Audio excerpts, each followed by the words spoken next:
آتے ہو نا مزار پر، ضرور آیا کریں ہیں، اور ان کی نگاہ ولایت کی تمنا بھی کیا کریں، اور پھر ہمارے اندر تبدیلی بھی آنی چاہیے نا۔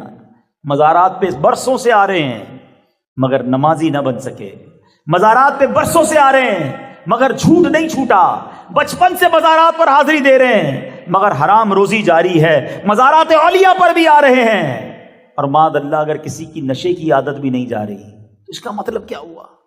اس کا مطلب تو یہ ہوا کہ میرے دل کی دنیا ہی ٹھیک نہیں ہے نا۔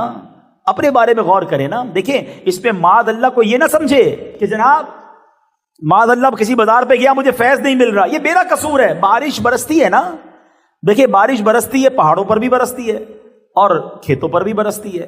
جو بالکل پتھریلا پہاڑ ہو اس پہ بارش برسے کوئی اثر نہیں ہوتا، مگر نرم زمین ہو، زرخیز زمین ہو، بارش برسے تو سبزہ اگ جاتا ہے۔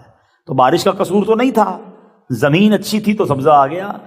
اب میں اپنے دل کی زمین کے بارے میں سوچوں کہ جب مزار اولیاء پر جاتا ہوں، کسی ولی کے مزار پر جاتا ہوں، رحمت کی بارش تو برستی ہے مگر دل زرخیز زمین ہے یا پتھریلی چٹان ہے، پانی بہہ جاتا ہے، اثر مجھ پر کچھ نہیں ہوتا ہے۔ تو اللہ کرے کہ ہم ان کا پراپر فیضان لینے والے بن جائیں۔